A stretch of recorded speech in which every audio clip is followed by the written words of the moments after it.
और इस वक्त की एक और बड़ी खबर आ रही है। राजनाथ सिंह ने पंजाब और जम्मू कश्मीर के मुख्यमंत्रियों से बात की है और सीमा से सटे इलाकों को खाली कराने को कहा है। पाकिस्तान से सटी सीमा से 10 किलोमीटर अंदर तक के इलाके खाली कराने को कहा गया है। सीमा पर बीएसएफ की तैनाती बढ़ा दी गई है।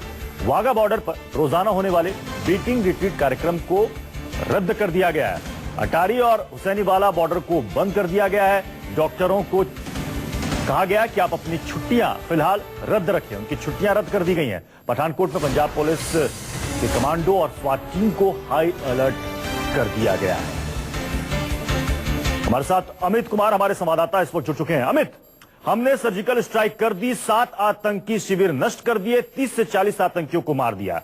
पाकिस्तान भले ये कह रहा हो कि हमारी तरफ ऐसा कुछ नहीं हुआ, लेकिन हमें तो तैयारी रखनी पड़ेगी ना कि पाकिस्तान बौखलाहट में क्या कर सकता है, हमें भी पता है।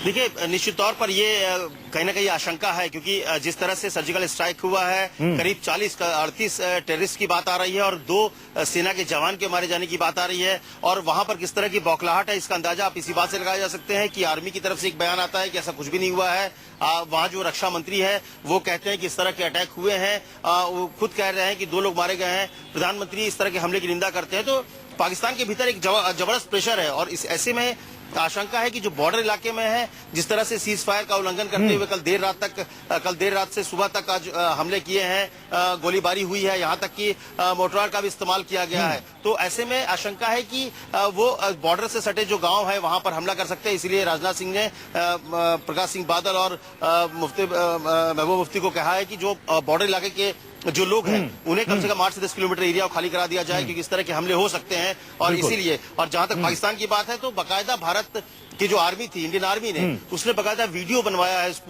पूरे हमले की जो सर्जिकल स्ट्राइक है उसका बाकायदा वीडियो बनाया गया है, ताकि ये जो बार बार कहा जा रहा है कि दावे खोखले हैं, उसका पूरा सबूत अपने पास है। और खासतौर से जो लोकेशंस हैं कि बिम्बेर, खेल, पट्टापानी और लिपा, यहाँ पर जाके उन्होंने स्ट्राइक्स किए हैं। तो ये जगह के साथ हम अगर भारतीय सेना ने कोई किया है, सेना के इस तरह के ऑपरेशंस जो है बहुत ही गुप्त तरीके से होते हैं और इसकी जानकारी, पूरी जानकारी सेना शेयर भी नहीं करती और इस पर हमें बहुत ज्यादा बात भी नहीं करनी चाहिए। लेकिन वक्त आने पर उसकी भी जानकारी, जो वीडियो बनाया गया है वो भी दिखा दिया जाएगा कि देखिए पीओके के अंदर घुसकर किस तरीके से आतंकियों को बर्बाद किया गया। अमित, आप हमारे साथ बने रहें। इस वक्त की एक और बड़ी जानकारी अपने दर्शकों को दे दे। राजनाथ सिंह 7 अक्टूबर को जैसलमेर जाएंगे। विशेष विमान से जैसलमेर जाकर वो सीमा सुरक्षा बल और सुरक्षा एजेंसियों के साथ बैठक करेंगे और जैसलमेर सीमा से सटे पाकिस्तानी इलाके में चल रहे युद्धाभ्यास की जानकारी लेंगे।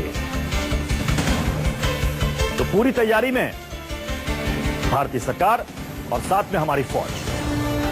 राजनाथ सिंह 7 अक्टूबर को विशेष विमान से जाएंगे जैसलमेर। हमारे साथ अमित लगातार बने हुए हैं। अमित, ये बता रहा है कि हमने प्लानिंग काफी पहले से कर रखी थी और अब कैसे स्टेप बाय स्टेप बढ़ना है, उसी दिशा की ओर हम आगे बढ़ रहे हैं।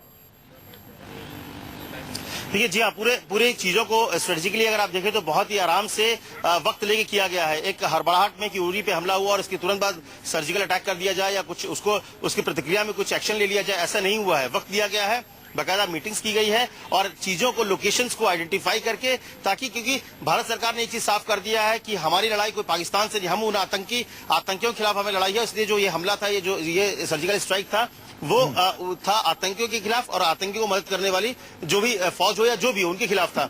और सबसे बड़ी बात की जो पूरा ऑपरेशन है, आप इसको देखें तो करीब 100 कमांडोज, जो पैरा कमांडोज हैं, जो स्पेशल फोर्स कहा जाता है आर्मी का, उसने इस हमले को अंजाम दिया है। 5 ग्रुप्स बनाए गए थे 20-20 के, उसमें करीब 100 कमांडोज ने इसको अंजाम दिया। कल रात में करीब पूरे ऑपरेशन के दौरान खुद जो army chief, DGMO Ajit Doval लोगों ने ये आपस में संपर्क में, लोग खुद एक चीज को नजर रखे हुए थे। तो पूरी तैयारी के साथ, एक इनपुट्स के साथ कि कहां पर टेरर कैंप्स है, कहां पर जो लॉन्चिंग पैड्स है जहां से आतंकी घुसने की कोशिश कर रहे हैं, इन सारी चीजों की बारीकी के साथ अध्ययन करने के बाद एक पूरे फुल प्रूफ स्ट्रेटेजी, और आप कह सकते हैं कि 100 कमांडोज का एक बड़ा ऑपरेशन को अंजाम दिया। करीब 40 लोगों को मारने के बाद वापस सकुशल, और सबसे बड़ी सफलता इसमें यही होती है कि बिना किसी अपना एक नुकसान किए एक भी कमांडो को खरोच तक नहीं आई है। ये सबसे बड़ी सफलता होती है किसी भी सर्जिकल स्ट्राइक की, और वो यही होती है सबसे अच्छी प्लानिंग और सबसे अच्छी स्ट्रेटेजी भी हमें।